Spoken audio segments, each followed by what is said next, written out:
दोस्तों आज के इस वीडियो में हम डिस्कस करेंगे कि किसी भी लैंग्वेज को सीखने का नेचुरल प्रोसेस क्या है और ये भी डिस्कस करेंगे कि इस प्रोसेस में कौन कौन सी रुकावटें आती हैं। किसी लैंग्वेज को सीखने का नेचुरल प्रोसेस वो होता है जिससे हम अपनी मातृभाषा को सीखते हैं। हम लोगों ने हिंदी या उर्दू कैसे सीखी थी? क्या इन लैंग्वेज को सीखने के लिए हमें ग्रामर सीखनी पड़ी थी? एक्चुअली किसी भी लैंग्वेज को सीखने के लिए उसकी ग्रामर सीखने की जरूरत नहीं। हमारे देश में जो 2 या 3 साल के बच्चे हिंदी बोलना जानते हैं, उन्हें क्या किसी ने हिंदी ग्रामर के रूल सिखाए हैं? इसी तरह इंग्लैंड या अमेरिका में जो 2-3 साल के बच्चे इंग्लिश बोलना जानते हैं, उन्हें क्या किसी ने इंग्लिश ग्रामर के रूल सिखाए होंगे?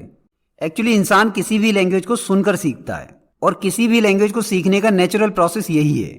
बचपन में हम 1 या 2 साल तक सिर्फ सुनते हैं और फिर धीरे धीरे बोलने की कोशिश करते हैं। बचपन में जब हम बोलना शुरू करते हैं तो बहुत सारी गलतियां करते हैं और गलतियां करते वक्त हम ये नहीं सोचते कि कोई क्या सोचेगा। तब हम ये कोशिश नहीं करते कि एकदम सही बोलेंगे।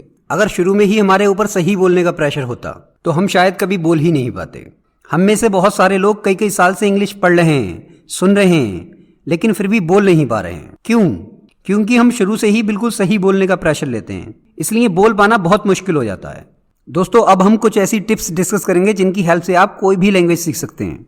जनरली किसी भी लैंग्वेज को सीखने में 1.5 से लेकर 2 साल तक का टाइम लगता है। अगर आप इन टिप्स को फॉलो करेंगे तो किसी भी लैंग्वेज को सिर्फ 1 साल में सीख सकते हैं। पहली टिप यह है कि आप उस लैंग्वेज को जितना ज़्यादा सुन सकते हैं सुने। ज़्यादा सुनने के लिए आप यूट्यूब पर वीडियोस देख सकते हैं। दूसरी टिप यह है कि इजी लैंग्वेज में लिखी हुई कुछ किताबें पढ़ें। तीसरी टिप यह है कि ग्रामर पर फोकस ना करें, वरना आप ग्रामर के रूल सीखने में ही उलझे रहेंगे। चौथी टिप यह है कि इस बात का प्रेशर बिल्कुल ना लें कि एकदम ठीक बोलना है।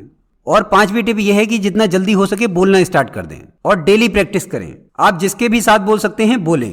दोस्तों अगर आप भी 1000 रुपीज की प्राइज मनी जीतने के लिए कॉन्टेस्ट में पार्टिसिपेट करना चाहते हैं तो वीडियो को पॉज करके इन रूल्स को ध्यान से पढ़ लीजिएगा। और अगर आप ये रूल्स पहले ही पढ़ चुके हैं तो एक बार फिर से पढ़ लीजिएगा। Thanks for watching.